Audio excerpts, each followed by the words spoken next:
Fauci did some extraordinarily evil shit. Yeah, he knows what he did. Thanks to this extraordinary conversation between Joe Rogan and Woody Harrelson, we're getting, I suppose, in the form of Woody Harrelson, from a somewhat mainstream figure, we're at least getting some honest debate. Woody Harrelson was pretty bold when he went on SNL, wasn't he? And sort of pitched a thriller, and in so doing, described the actual conditions of the pandemic. So the movie goes like this. The biggest drug cartels in the world get together and buy up all the media and all the politicians and force all the people in the world to stay locked in their homes. And people can only come out if they take the cartel's drugs and keep taking them over and over. I threw the script away.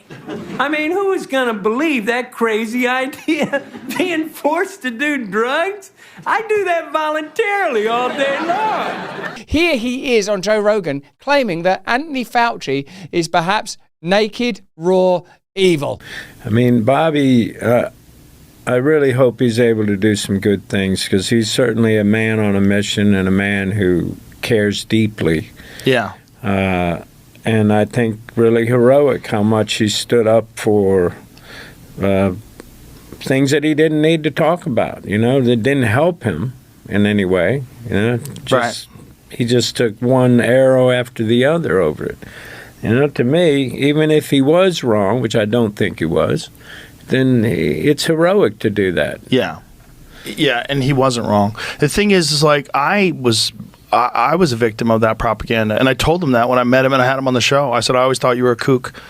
I had always heard, I'd bought into it. I just had this sort of cursory examination of what people were saying about you. Like, oh, that guy doesn't believe in vaccines. He's a nut. He's some sort of an anti-science nut who's just a conspiracy theorist. He's just like all these other nutty people. Right. And then I read his book, and I was like, okay, well, this book is real. Why isn't he getting sued? If it's not real, why is he getting sued? Why if all these things he's saying about Anthony Fauci during the AIDS crisis, if that's not true, why is he not getting sued? I would sue the fuck out of him if he lied about me and said I was vaccinating foster kids with experimental drugs that were killing them. I would sue you if that was not true. Like, hey, you fucking liar, I never did that. This is a lie. You can't prove, but it's not a lie. And if it was a lie, he'd get sued. If it being truth, they just ignored it. Yeah. But man, that is a heavy tome. Yeah. It's a heavy tome. Oh my God. There's some info in there just blew my mind. You know, like the way Fauci was able to get these principal investigators from like all these respectable colleges and put them on these committees that ended up saying, yeah, this is the vaccine we'll use. This is we'll use AZT. He started with the AZT thing. Oh, yeah. And, AZT was known to be a highly toxic, really ineffective drug. Yeah. And, of course, but that was the one they picked, and so they started using that again, and I don't know how many people that killed. That killed friends of mine, AZT was very toxic, and they finally had to yank it. Yeah.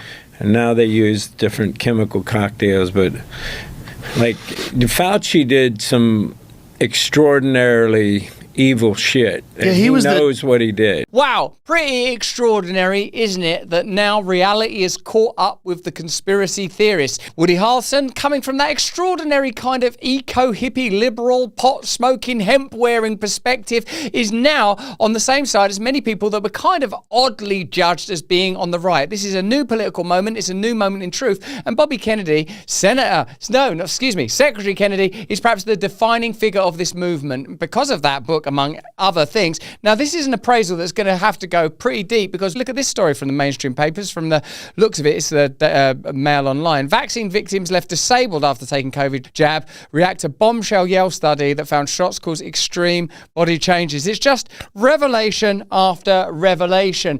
And this guest on Rogan, Chase Hughes, says that he believed the COVID response to be a full-blown psyop. Now, how long will it be until we get the reckoning that's required, because the reckoning warranted by COVID, the pandemic, and what we've subsequently learned, I believe means that regulatory bodies are going to have to be completely reinvigorated.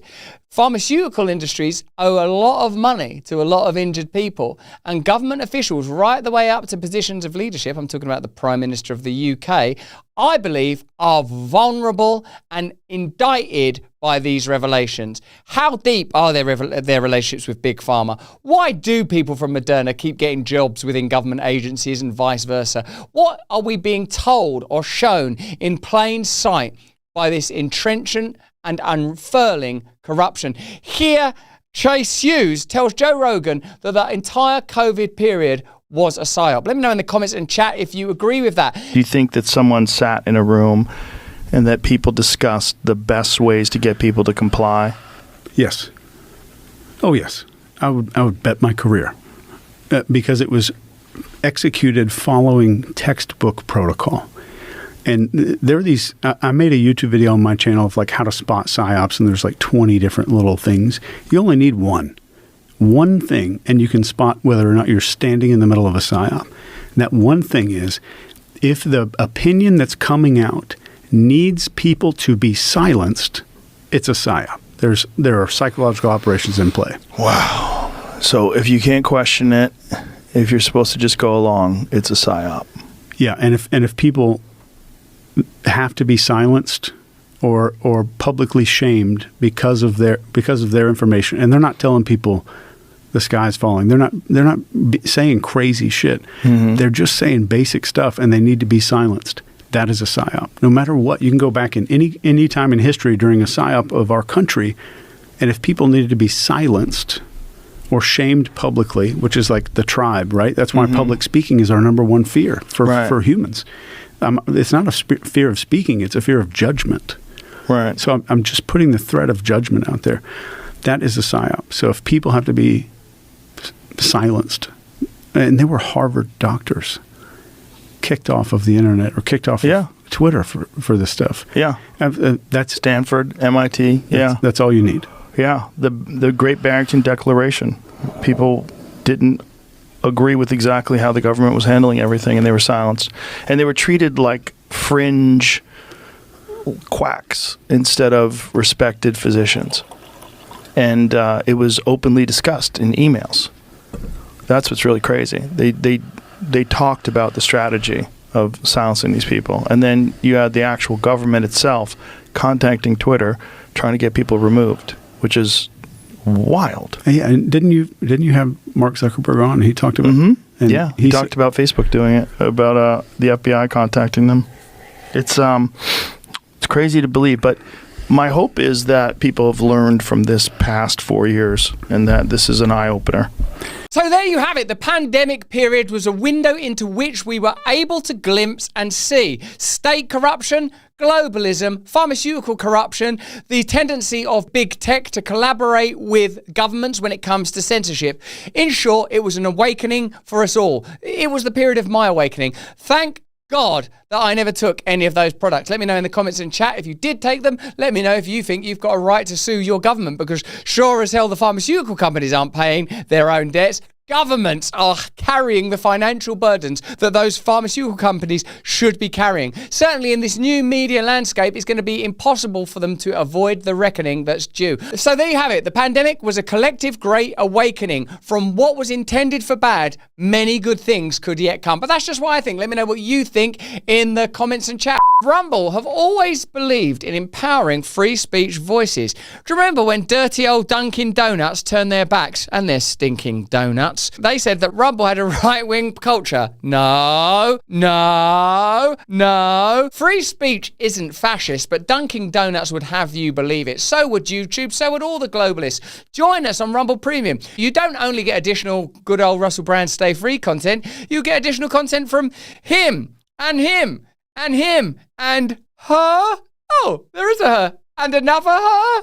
Ah, come on, we did okay. And this gay content. See, we can do it.